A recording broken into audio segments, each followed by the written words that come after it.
Share करूंगी करवा माता की पूजा सरल विधि से किस प्रकार से करेंगे करवा चौथ की पूजा। तो सबसे पहले आप सबको करवा चौथ की हार्दिक शुभकामनाएं। तो देखिए, सबसे पहले पूजा की चौकी लगा लेंगे और उसमें कोई भी शुभ कलर लाल, पीला, ऑरेंज, गुलाबी कपड़े का आसन दे देंगे। और इस तरह का कैलेंडर अगर हो तो कैलेंडर ले लें या फिर तस्वीर ले लें। इसमें सभी भगवान जी का मतलब है, गणेश जी भी है और भोले बाबा माता पार्वती भी है और करवा माता भी है। तो कैलेंडर ले लें या फिर तस्वीर भी आप ले सकते हैं। और एक करवा लेना है मिट्टी का, जिसमें होल किया हुआ होना चाहिए। तो मैं कलावा पहले ही बांध दी थी, स्वास्तिक बना ले रहे हैं इस पर रोली से। तो सुहागन अपने पति की लंबी आयु के लिए करवा चौथ का व्रत करती है और पूरे दिन निर्जला व्रत रखा जाता है। इसमें रात्रि में चंद्रमा को देखने के बाद, अर्घ्य देने के बाद, चंद्रमा की पूजा करने के बाद ही, पति के हाथ से जल पीने के बाद ही व्रत खोला जाता है। तो देखिए, स्वास्तिक मैं बना ली हूँ और जो होल किया हुआ है ना, उस पर मैं इस तरह से एक लकड़ी का टुकड़ा में कॉटन लगाकर लगा दी हूँ उसमें, ताकि जल बाहर ना निकले। तो सीख, आप बहुत से लोग सीख भी लगाते हैं, तो आप अगर सीख लगाते होंगे तो सीख लगा लीजिएगा। अक्षत का आसन देकर करवा को रखेंगे। तो मिट्टी का करवा आप चाहे तो, मतलब मिट्टी का करवा मैं ली हूँ, आप चाहे तो अगर पीतल का करवा हो तो आप वो भी ले सकते हैं, किसी धातु का बना हुआ हो तो। और इस तरह से एक मैं छोटा सा ली हूँ स्टील का करवा, छोटा सा।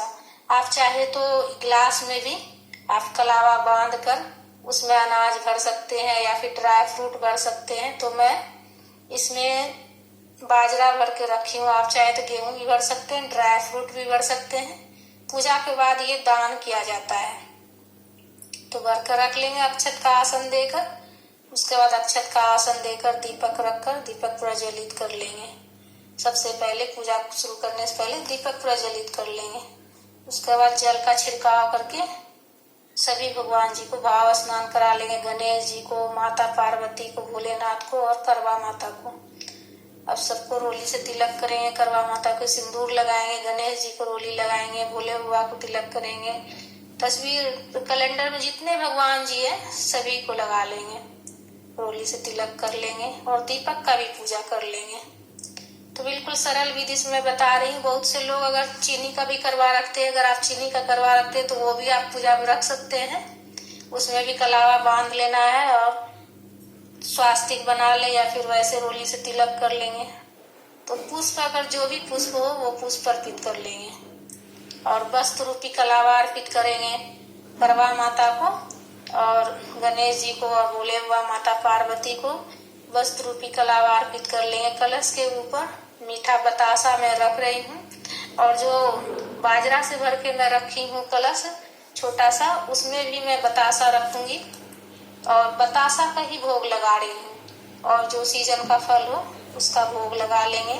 तो आप चाहे तो मिश्री का ही लगा सकते हैं, बतासा का भी लगा सकते हैं, या फिर घर में कोई पकवान बनाए तो उसका भी भोग लगा सकते हैं। और माता को श्रृंगार का सामग्री अर्पित करेंगे। 16 श्रृंगार या 5, आप कम से कम 5 सामग्री जरूर होना चाहिए। और सासू माँ के लिए बायना निकालेंगे। तो साड़ी में ली हूँ और श्रृंगार का सामग्री, और उस पर कुछ दक्षिणा रखना है। तो अपने सामर्थ्य के अनुसार जितना हो सके दक्षिणा आप रख सकते हैं। उसके बाद धूप प्रज्वलित करके धूप दिखा लेंगे। तो बिल्कुल सरल विधि से मैं बता रही हूँ फ्रेंड्स। उसके बाद हाथ में बाजरा लेकर कथा पढ़ लेंगे। कथा की पुस्तक हो तो कथा पढ़ ले, या फिर कैलेंडर में भी कथा दिया हुआ है तो आप उसमें भी पढ़ सकते हैं। और कथा पढ़ते वक्त बाजरा जल से भरा जो लोटा रखे हैं उसमें बीच बीच में डालते जाना है। और जो लास्ट में जो हाथ में बचा है वो साड़ी के पल्लू में बांध लेना, आंचल में बांध लेना है। रात्रि में जब चंद्रमा को अर्घ देंगे तो वो जल में मिलाकर अर्घ दिया जाता है, तो इसीलिए से साड़ी के पल्लू में बांध लेंगे। तो पूजा आप सुबह भी कर सकते हैं या फिर शाम में भी कर सकते हैं। और पूजा में दक्षिणा जरूर रखें। दक्षिणा रखने से जो भी कमी रहती है ना पूजा में, वो पूर्ति हो जाती है। तो पूजा में दक्षिणा जरूर रखें। उसके बाद आरती कर लेंगे कपूर प्रज्वलित करके। आप चाहे तो दीपक से भी आरती कर सकते हैं। और आरती करने के बाद हाथ में जल लेकर आचमनी कर लेंगे।